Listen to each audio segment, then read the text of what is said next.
In a grim and chilling reminder of the 1990s, the Taliban in Afghanistan have carried out their first public execution since they took over Kabul last year, an act that has left the international community horrified and attracted global condemnation. Here's the full report.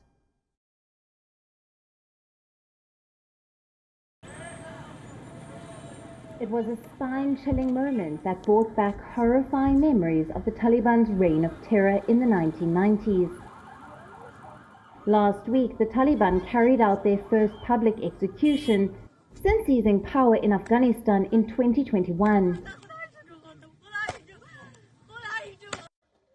A man called Tajmir was executed in the Farah province for allegedly killing another man 5 years ago in full public view.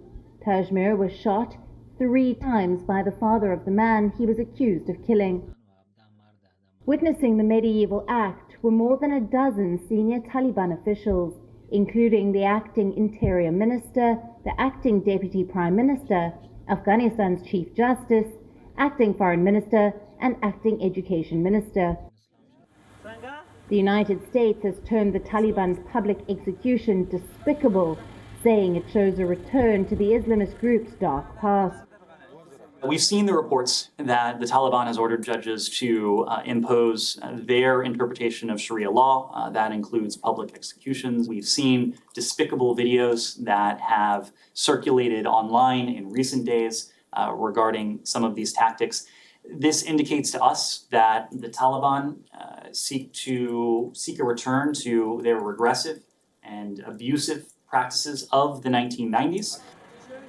The Taliban were quick to justify the heinous act, arguing that retributive justice is the right of the victim's family. The execution was announced just as the US pointsman on Afghanistan met with a Taliban delegation and raised the issue of the deteriorating human rights situation. The public execution has drawn sharp criticism from world leaders. UN Secretary-General Antonio Guterres expressed deep concern. The UN mission in Afghanistan and UN Human Rights Office condemned the execution and called on the Taliban to declare an immediate moratorium on the death penalty. Amnesty International has been astonished and it has been horrifying to us to see that the Taliban has resumed not only public lashings, but also they have started, public executions, in addition to all other atrocities. But it's not just the execution. In the recent past, there have been multiple instances indicating the Taliban's regression to its medieval brutality, which was on regular display during its previous rule between 1996 and 2001. Public lashings and executions by stoning were the order of the day back then. Last month, Taliban Supreme Leader Haibatullah Akhundzada ordered judges to fully enforce all aspects of Sharia or the Islamic law. These include public executions, stoning, floggings, and the amputation of limbs of those accused of theft. On the day of the public execution, at least 27 Afghans were lashed in public as punishment for alleged adultery, theft, and drug offenses. The Taliban have always reserved their worst forms of cruelty and barbarism for the Afghan women and girls who have been deprived of education since the Taliban swept back into power. In September this year, the Islamist regime sacked the education minister for being in favor of secondary education for girls. A few months earlier, they had barred girls above the 6th grade from going to school.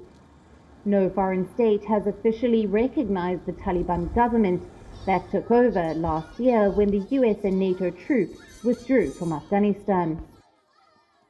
And the latest instances of the cruel treatment being meted out to the Afghan people only proves the hollowness of the claims some had made about a reformed Taliban returning to power. As the Taliban focus on enforcing the Sharia law in Afghanistan, scores of terror attacks and killings on the Taliban's watch are going unpunished.